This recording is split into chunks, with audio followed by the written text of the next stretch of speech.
পারল না বাংলাদেশ দল, সিরিজটা হারতে হয়েছে। কিন্তু বাংলাদেশের খেলা আজকে যারা দেখেছেন, একটাবারও কি মনে হয়েছে এই বাংলাদেশ আজকের এই ম্যাচ কোনোভাবে হারাটা ডিজার্ভ করে?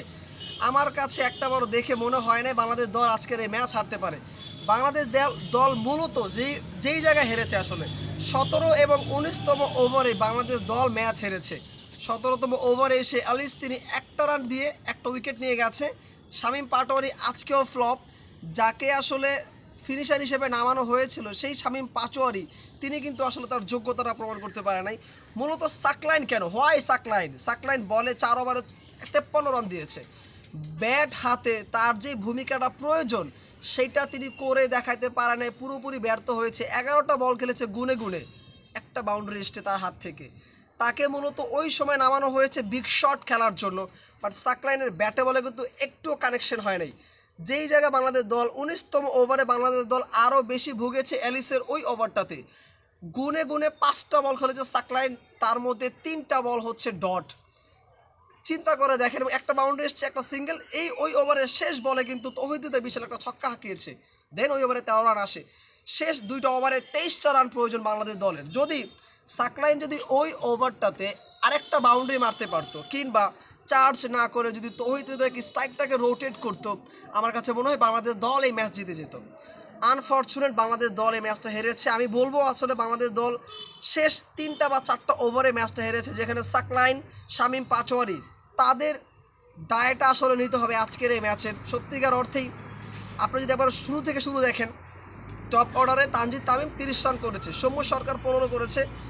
সাইফ রান পাচ্ছিলেন না, সেই সাইফ কিন্তু আজকে ৪২টা রান করতে সক্ষম হয়েছে। পারভেজ ইমন আজকেও তিনি ফ্লপ, ১৫ রান করে তিনি আউট হয়েছেন।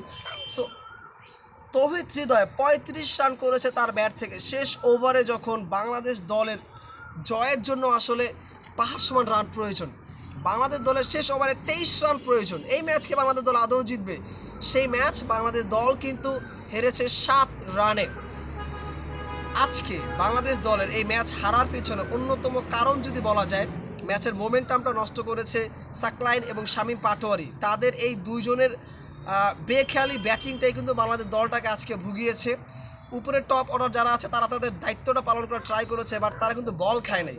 বাট সাকলাইন যে কাজটা করেছে, 11টা বল তিনি খেলেছেন, বাট কার্যকরী ভূমিকাটা আসলে তিনি পালন করতে পারেন। বাংলাদেশ দল সিরিজ হেরেছে। আজকেও লিটন কুমার দাস তিনি ছিলেন না, এবং তিনি যে নাই সেই তিনি যে ছিলেন না সেটা কিন্তু বাংলাদেশ দল খুব ভালো মতোই বুঝতে পেরেছে। এবং বলারদের আসলে আজকে শুধু সাকলাইন বাদে বাকিরা সবাই কিন্তু ভালো বল করেছে। রিশাদ ৪৬টা রান দিয়েছে আজকের ম্যাচে। এই দুইজন বাংলাদেশ দলটাকে একটু ভুগিয়েছে, বাট ব্যাটসম্যানরা কিন্তু সেটা কিন্তু কাভার করেছে। তো ওইটা বললাম, শেষ ৩টা ওভারে বাংলাদেশ দল যদি একটু স্কোরটাকে বাড়াতে পারতো, বেশি ডট না খেলতো, তাহলে আমার কাছে মনে হয় আজকে বাংলাদেশ দল ম্যাচটা জিততো। বাট আনফর্চুনেট বাংলাদেশ দল ৭ রানে হেরেছে। বলবো না যে বাংলাদেশ দল লড়াকু মানে লড়েছে, এটা বলবো না। বাংলাদেশ দল এই ম্যাচটা জিততো, বাংলাদেশ দল হেরেছে। এটা বাংলাদেশ দল হারাটা কোনোভাবে ডিজার্ভ করে না।